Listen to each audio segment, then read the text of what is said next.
नमस्ते प्रणाम, हम बानी आप सबके छोट भी प्रकाश मनोज और फिर से हमारा नया वीडियो में आप सबके स्वागत बा।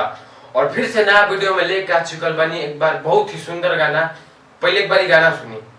संगे के सखी ससुर रहती हो गईली अब हिले बानी हमको।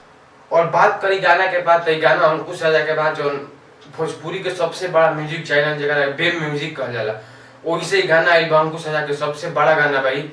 और ये गाना में हर एक लाइन हमारा बहुत अच्छा लगा था। देते पटेट खाली धारे लाए सोना। और जगह मॉडल काम के लिए बड़ी आस्था सिंह और बहुत अच्छा से काम के लिए बड़ी हमें।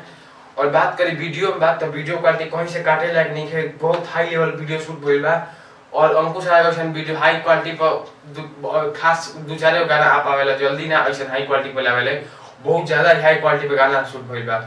और गाना में हर एक लाइन बहुत अच्छा लिखल बता। एक बार हई लाइन सुनी जो गाना के चांद चांद लगा होता। दिनों राती रहल जाई जब साथ में तब प्यार बढ़ी हो।